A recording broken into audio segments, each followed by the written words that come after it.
പടം ഓടിയാൽ, ഈ പടം ഹിറ്റായാൽ, I think the reactions are very good and we might just make it. അങ്ങനെയാണെങ്കിൽ അങ്ങനെ സിനിമ എടുത്ത ആൾക്കാർക്ക് പ്രൊഡ്യൂസർമാർ പൈസ കൊടുത്ത് തുടങ്ങും. അപ്പം അതാണ് ഈ സിനിമയ്ക്ക് ഉള്ളൊരു വർക്കാകുമ്പോഴത്തേക്കും ഉള്ളൊരു ഭയങ്കര അഡ്വാൻറ്റേജ്. ഗഗൻ ചാരിയാണ് എനിക്ക് ആ കോൺഫിഡൻസ് ഉണ്ട്. ചന്തോന്നൊരു പടത്തോളം എനിക്ക് ഇതെടുക്കാൻ പറ്റുമെന്നുള്ളൊരു സാധനമാണ്. ഈ സൈബർ പങ്ക് പോലത്തെ ഒരു സംഭവം മലയാളം ഓഡിയൻസിലേക്ക് ഇപ്പോൾ മൂവി വഴി കൊണ്ടുവരുന്നതിൽ ബ്രോയാണ് വന്നത്.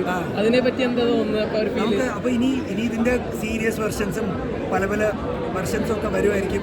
എനിക്കിതിൻ്റെ പാർട്ട് 2 ഉണ്ട്, അത് നെക്സ്റ്റ് ഇയർ ഉണ്ട്. അപ്പം ഞാനും എന്തായാലും ഇത് ചെയ്തുകൊണ്ടിരിക്കുക. അപ്പോൾ എനിക്ക് ഭയങ്കര ഹാപ്പിയാണ്. എനിക്ക് ഭയങ്കര ആഗ്രഹമായിട്ട് ചെയ്തൊരു ജോണറാണ്. ഒരിക്കലും മലയാളത്തിൽ ചെയ്യാൻ പറ്റില്ലായിരുന്നു.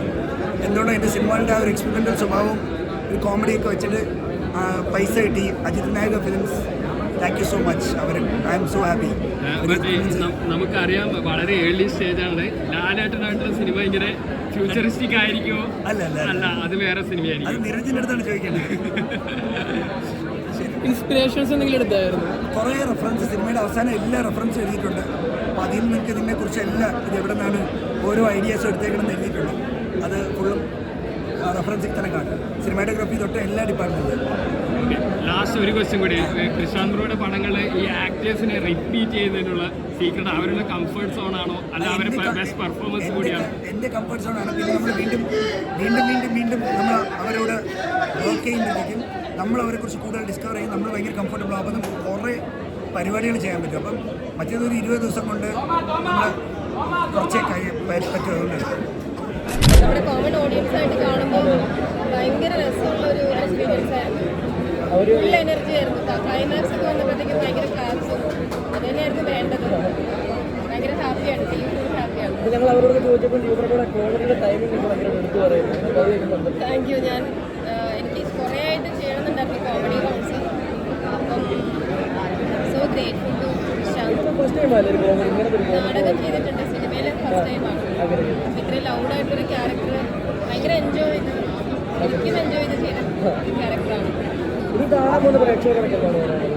ഭയങ്കര ഡിഫറെൻറ്റ് എക്സ്പീരിയൻസ് ആയിരിക്കില്ലേ? കാരണം ഒന്നാമത് ഇത് ക്ലോക്ക് തന്നെ സെറ്റ് ചെയ്തിരിക്കുന്നത് 2046-ലാണ്. അപ്പം എനിക്ക് തോന്നുന്നത് ഓരോ ആൾക്കാരും സിനിമേനെ കണക്ട് ചെയ്യുന്നത് കുറേ പല പല കാര്യങ്ങളായിരിക്കും ഓരോ ആൾക്കാർക്കും. അപ്പോൾ ഇതിൽ കുറേ കാര്യങ്ങളുണ്ട്. ഇപ്പം വിഷ്വലി ആണെങ്കിലും അതൊരു എക്സ്പീരിയൻസ് ആണ്. സൗണ്ട് ആണെങ്കിലും ശരിക്കും തിയേറ്ററിന് വേണ്ടി ഡിസൈൻ ചെയ്തിരിക്കുന്ന മൂവിയാണ്. അപ്പം വീട്ടിലേക്ക് വേണ്ടി വെയിറ്റ് ചെയ്യരുത്. തിയേറ്ററിൽ തന്നെ ചില മൂവീസ് ഉണ്ടല്ലോ, നമ്മൾ തിയേറ്ററിൽ അത് എക്സ്പീരിയൻസ് ചെയ്യണം.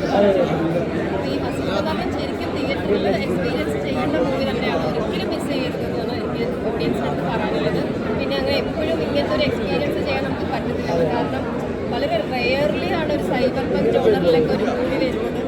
അപ്പം എന്തൊക്കെ പറഞ്ഞാലും അടിപൊളി എക്സ്പീരിയൻസ് ആയിരിക്കും എന്ന് എനിക്ക് ഷുവറായിട്ട് പറയാൻ പറ്റും. ആക്ച്വലി നിരഞ്ജൻ വിളിച്ചിട്ട് ഞാൻ ഈ സിനിമ കാണാൻ ഔട്ട്സ്റ്റാൻഡിങ് പെർഫോമൻസ് ആണ് നിരഞ്ജൻ്റെ. കാരണം ഇത്രയും നാളെ ഞാൻ കണ്ടതിൽ വെച്ച് വേറെ ലെവൽ അഭിനയമാണ്. സോ അടിപൊളിയായിട്ട് നിരഞ്ജൻ. അതേപോലെ രജീഷ എടുത്ത ക്ലൈമാക്സ് ഒക്കെ രജീഷ ചെയ്തുവാണെങ്കിൽ പറയണം. അതേപോലെ ദിവ്യപ്രഭ കോമഡി ആദ്യമായിട്ട് ഞാൻ ദിവ്യപ്രഭയുടെ കോമഡി കണ്ടതാണ്. നന്നായിട്ട് ഹാൻഡിൽ ചെയ്തിട്ടുണ്ട് എല്ലാവരും. അവരുടെ പെർഫോമൻസ് എല്ലാം ഈച്ച് ക്യാരക്ടേഴ്സ് എല്ലാവരും പോയി കാണണം. വളരെ കിടിലായിട്ട് സൂപ്പറായിട്ട് എടുത്ത് വെച്ചിട്ടുള്ള ഒരു സിനിമയാണ്. നിങ്ങൾക്ക് എല്ലാവരും ഇഷ്ടപ്പെടും. ഭയങ്കര ഫണ്ണാണ്, കോമഡിയാണ്, എല്ലാം ഉണ്ട്. റിലേറ്റ് ആവും സത്യമായിട്ടും. 2046 ചിലപ്പോൾ അത് സാറിന് വിഷയം അങ്ങനെയാണ്. ചിലപ്പോൾ വേറെ വിഷയമാണ് ഞാൻ സത്യമായിട്ട് പറക്കും. കാറിൽ എല്ലാം പറക്കും. ഈ പടം കാണാൻ എന്തായാലും കയറണം. കയറിയാൽ നിങ്ങളും പറക്കും. ചൂട്